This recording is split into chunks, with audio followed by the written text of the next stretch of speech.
ఒక్కటేరా, గమ్యం ఒక్కటే. ఇంజనీరింగ్ నుంచి యానిమేషన్ వరకు ఎన్నో కోర్సులతో అత్యుత్తమ విద్యను అందిస్తోంది KLH యూనివర్సిటీ.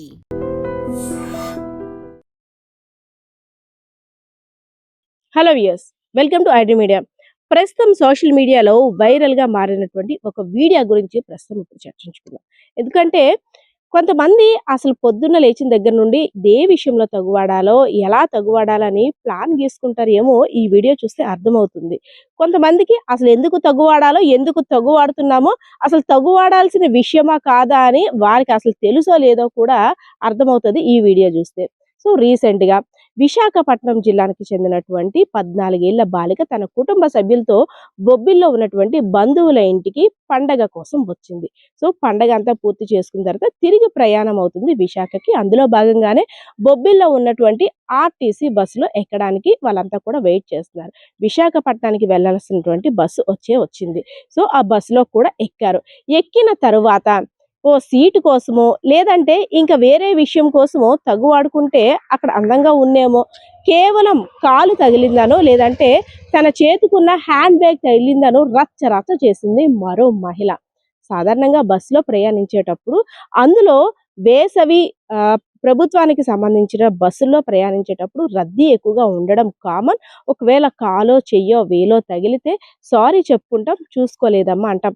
అందులో మహిళలకి తగిలితే అమ్మ సారీ అమ్మ అంటాం. పురుషులైతే కాస్త సీరియస్ అవుతాం కూడా, అందరూ ఏం బాబు చూసుకోవాలి కదా అని. అదే మహిళ తగిలితే అమ్మ చూడలేదమ్మా అనేసి రిక్వెస్టింగ్గా అడుగుతాం. సో 14 ఏళ్ల బాలిక అంటే ఒక చిన్న పిల్లగానే చూస్తాం, మన ఇంట్లో అమ్మాయిగానే చూస్తాం.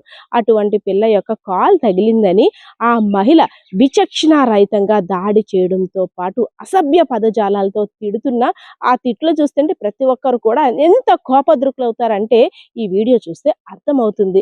14 ఏళ్ల బాలిక కాలు తగిలిందని ఆమె మీదకి దాడికి దిగిపోయి భయంకరంగా కొట్టేసి ఆమెను కిందన పడేసి ఆమె మీద నుండి అందరూ కూడా తొక్కుకొని వెళ్ళిపోయి అసలు అక్కడ ఏం జరుగుతుందో, దేనికోసం కొట్టుకుంటున్నారో, తగు ఎందుకు వచ్చిందో కూడా తెలియకుండా అయోమయ పరిస్థితుల్లో ఉన్నటువంటి కండక్టర్ని, అదేవిధంగా డ్రైవర్ని చూస్తే ఒకంత ఆశ్చర్యం.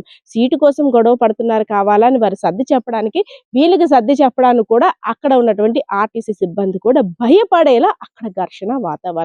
ఆ 14 ఏళ్ల బాలికని అంత భయంకరంగా కొట్టిన తర్వాత, దాడి చేసిన తర్వాత ఒకసారిగా అపస్మారక స్థితిలోకి వెళ్ళిపోయింది అమ్మాయి. వెంటనే బొబ్బిల్లో ఉన్నటువంటి ఆసుపత్రికి తరలించిన తర్వాత పరిస్థితి విషమంగా ఉంది, స్పృహ కోల్పోయింది కాబట్టి విజయనగరం ఆసుపత్రికి తరలించండి వెంటనే అంటూ హోటాహోటైన 108లో ఆమెనైతే మాత్రం తరలించారు. ఇక్కడికి వచ్చిన తర్వాత ఒక 24 అవర్స్ గడిచిన తర్వాత ఆమె ఆరోగ్యం నిలకడగా ఉన్న తర్వాత క్షేమంగా ఇంటికి చేరుకుంది. సో ఇదంతా ఒక వార్తలా కాకుండా మన మినిమం కామన్ సెన్స్, మనం బస్సులో ప్రయాణించేటప్పుడు కొంత రద్దీ వాతావరణంలో ఇబ్బందులు ప్రతి ఒక్కరూ ఎదుర్కొంటారు. ఒక్కొక్కసారి ఫ్రీగా ఉంటుంది, ఒక్కొక్క సమయంలో రద్దీగా ఉంటుంది. సో అలాంటి వాటిలో కూడా చిన్న చిన్న కారణాలకి తగువులు ఆడుకుంటూ మహిళల్లో మహిళే చండాలంగా తిట్టుకుంటూ వీధిన పడిపోతున్నారంటూ కూడా అక్కడున్న పరిస్థితులు అయితే మాత్రం తెలుపుతున్నది కూడా. ఎందుకంటే చాలా మంది నేను సీటు వేశానను గతంలో కూడా అదే ఏరియాకి సంబంధించి ఒక మహిళ సీటు గురించి ఒక పెద్ద ఆయనతో ఎంత భయంకరంగా తిడుతూ వయసును కూడా మర్చిపోయి తన తండ్రి స్థానంలో ఉన్నటువంటి ఒక వ్యక్తిని భయంకరంగా అసభ్య పదజాలాలతో తిడుతూ ఒక రకంగా ఒక పెద్ద ఇష్యూనే క్రియేట్ చేసింది. వీళ్ళు గోలకు భరించలేనటువంటి వాళ్ళు అందరూ కూడా పోలీస్ కేసు కంపల్సరీగా మహిళ మీద పెట్టాలని చాలా ఫైటింగ్స్ కూడా జరిగాయి. ఆ ఘటన ఇంకా మర్చిపోలేదు. 14 ఏళ్ల బాలికపై తన ఫ్యామిలీ మెంబర్స్ ఉన్నారు, తన మదర్ ఉంది, తన తమ్ముడు అందరూ ఉన్నారు. అయినా సరే ఆ అమ్మాయి మీదకి వీళ్ళంతా దాడి చేస్తుంటే తన పేరెంట్స్ ఆపండి పిల్ల చచ్చిపోద్ది అని ఫైట్ చేస్తున్నప్పుడు కూడా ఇంకా వీళ్ళని కంట్రోల్ చేయడం ఎవ్వరి తరం కూడా కాలేదు.